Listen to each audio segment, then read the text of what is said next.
Hello friends, मैं हूं आपके सामने गौरव मिगलानी।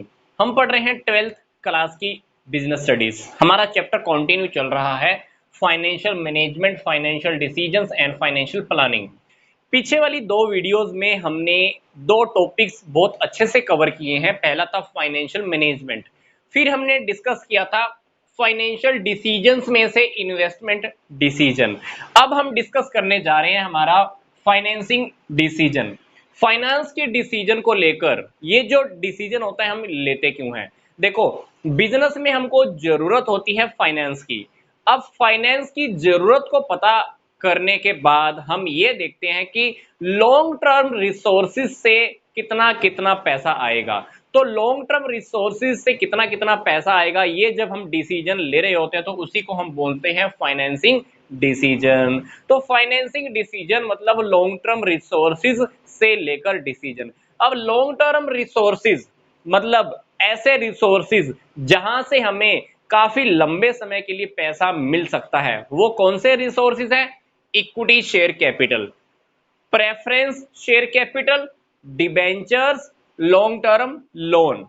अब होता क्या है, इक्विटी शेयर्स के ऊपर हमको डिविडेंड पे करना होता है, प्रेफरेंस शेयर वालों को भी डिविडेंड पे करना होता है पर फिक्स परसेंटेज के हिसाब से। डिबेंचर्स पे हमको इंटरेस्ट पे करना होता है हर हालत के अंदर, कंपनी को प्रॉफिट होगा या नहीं होगा, हमको हर हालत में डिबेंचर्स पे और लॉन्ग टर्म लोन्स के ऊपर इंटरेस्ट पे करना होता है।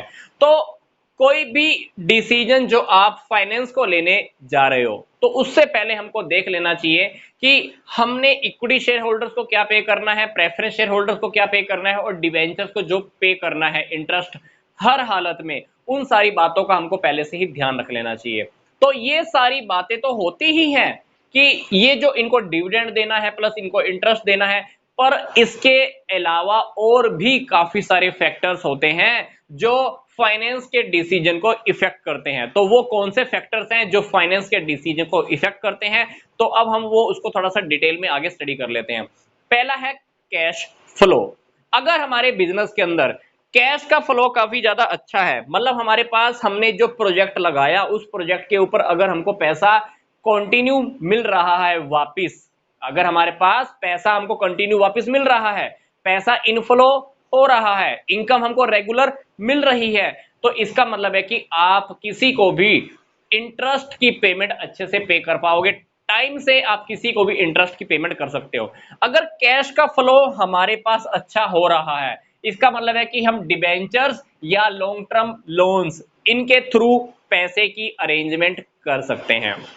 फिर से रिपीट कर रहा हूं, अगर पैसे का फ्लो हमारे पास अच्छा आ रहा है तो डिबेंचर्स और लॉन्ग टर्म लोन्स आपके लिए सूट करेंगे, आपको सूट करेंगे। आप इनसे पैसा लेकर इनको टाइम से पेमेंट इजीली कर पाओगे। क्यों कर पाओगे पैसे की पेमेंट इजीली?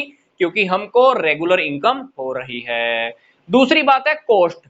कॉस्ट का हमको ध्यान रखना होता है, क्योंकि अगर इनको इशू करते हुए किसी के ऊपर खर्चा बहुत ज्यादा आ रहा है तो हमको उन खर्चों का ध्यान रखना है। कभी कभी क्या होता है कि इक्विटी शेयर्स को इशू करने के ऊपर एक्सपेंस जो बहुत ज्यादा आ रहा है, लागतें ज्यादा आ रही हैं, तो हमको क्या करना है, सिंपल सा तरीका फॉलो करना है, डिबेंचर से पैसा ले लो भाई।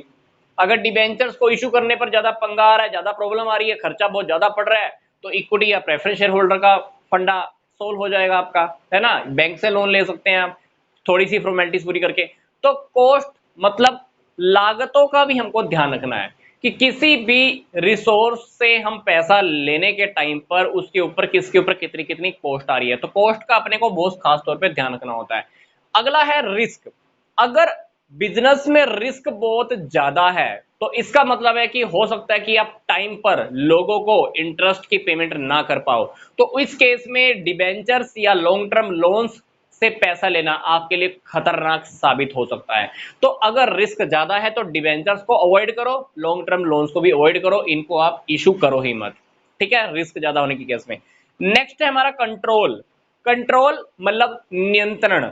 अगर आप चाहते हो आपकी कंपनी के ऊपर ज्यादा लोगों का कंट्रोल ना हो, आपकी कंपनी के ज्यादा मालिक ना बने, तो इक्विटी शेयर होल्डर्स को जितने हैं उतना ही मेंटेन रखो। क्योंकि अगर आप इक्विटी शेयर और इशू कर देते हो तो क्या होगा, कंपनी के मालिकाना हक रखने वाले लोग और ज्यादा बढ़ जाएंगे। तो अगर आप कंट्रोल कम लोगों के हाथों में रखना चाहते हो तो इक्विटी शेयर्स आप कम इशू करो।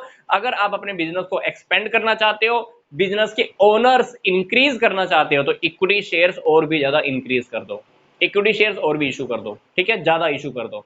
नेक्स्ट है हमारा कैपिटल मार्केट।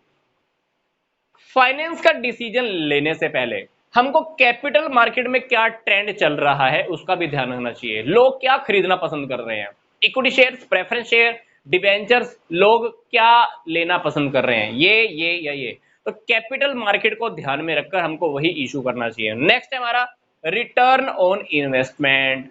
अगर हमारा रिटर्न के ऊपर इन्वेस्टमेंट ज्यादा आ रहा है, इसका मतलब है कि हम लोगों को टाइम पर इंटरेस्ट की पेमेंट कर पाएंगे। अगर आप टाइम पर इंटरेस्ट की पेमेंट कर दोगे तो डेफिनेटली आप डिबेंचर से पैसा लेकर उसके ऊपर बेनिफिट ले लो। तो रिटर्न ऑन इन्वेस्टमेंट का भी ध्यान रखना है। आपने जो इन्वेस्टमेंट करनी है तो उसके ऊपर रिटर्न आपको कितनी मिलने वाली है, आपको जितना पैसा लगाना है उसके ऊपर आपकी कमाई कितने होने वाली है उसका भी आप ध्यान रख लो। 7वां पॉइंट, टैक्स। टैक्स का भी अपने को ध्यान रखना होता है। कोई भी फाइनेंस का डिसीजन लेने से पहले टैक्स का ध्यान रखना है, क्योंकि अगर टैक्स की रेट ज्यादा है, टैक्स की रेट ज्यादा है तो डिबेंचर्स इशू करके उसके ऊपर आप फायदा ले सकते हो। नेक्स्ट है हमारा फ्लेक्सिबिलिटी। फ्लेक्सिबिलिटी का मतलब है हिंदी में लोचशीलता। लोचशीलता जैसे अलास्टिक होती है, अलास्टिक को आप कभी भी खींच सकते हो, वैसे ही फ्लेक्सिबिलिटी का मतलब है कि अगर आपको कभी खड़े पैर पर प्रेफरेंस शेयर होल्डर्स का या डिबेंचर्स का अगर पैसा वापस करना पड़ गया तो क्या आप कर दोगे क्या। तो फ्लेक्सिबिलिटी को अपने को ध्यान रखना है कि हमारे बिजनेस में कैपिटल रिटर्न करने को लेकर डिबेंचर्स होल्डर की प्लस प्रेफरेंस शेयर होल्डर की अगर आपको मनी रिटर्न करनी पड़ गई तो क्या आप उसको रिटर्न कर पाओगे। अगर आपके बिजनेस में फ्लेक्सिबिलिटी है तो आप उसी के अकॉर्डिंग काम कीजिए। नेक्स्ट हमारा आता है रेगुलेटरी फ्रेमवर्क। कभी कभी हमको जो वैधानिक कानूनी कार्रवाइयां होती हैं उनके अकॉर्डिंग भी चलना पड़ता है, क्योंकि कानून के अकॉर्डिंग भी कुछ स्टैंडर्ड हमारे बिजनेस में फिक्स किए हुए होते हैं। जैसे बैंकिंग कंपनीज जो भी हैं वो इक्विटी शेयर ही इशू कर सकती हैं। क्या बैंकिंग कंपनीज सिर्फ इक्विटी शेयर ही इशू कर सकती हैं। बाकी की कुछ कंपनियों के लिए, जैसे मान लो मैं कह दूं कि डेट इक्विटी रेशो, समता ऋण अनुपात फिक्स किया हुआ है, जैसे 2:1, 4:1, 6:1, तो ये वाली बातें भी अपने को ध्यान रखनी है कि हमारे पास इक्विटी डिबेंचर से 2 गुने होने चाहिए या डिबेंचर इक्विटी से 2 गुने होने चाहिए। वट एवर जो भी रेशो सेबी की गाइडलाइंस के according, security and exchange board of India के अकॉर्डिंग जो भी फिक्स होती हैं, वो जितनी भी रूल्स एंड रेगुलेशंस हैं सेबी की, वो भी हमको फॉलो करनी चाहिए। तो इन सेबी की गाइडलाइंस के अकॉर्डिंग भी हमको फाइनेंस का डिसीजन लेने से पहले इन बातों का भी ध्यान रखना होता है। तो फाइनेंस का डिसीजन डेफिनेटली हमारे लॉन्ग टर्म रिसोर्सेज से आने वाले पैसे को लेकर डिसीजन है। वो पैसा इक्विटी शेयर से, प्रेफरेंस शेयर से, डिवेंचर से, लॉन्ग टर्म लोन से, इसके अलावा काफी सारे फैक्टर और भी होते हैं जो हमारे फाइनेंस के डिसीजंस को इफेक्ट करते हैं। तो नेक्स्ट वीडियो के अंदर हम नेक्स्ट टॉपिक डिस्कस करने वाले हैं, that is the dividend decision, मतलब लाभांश निर्णय। तो मिलते हैं जल्दी से नेक्स्ट वीडियो में। यहां तक का वीडियो देखने के लिए आपका धन्यवाद।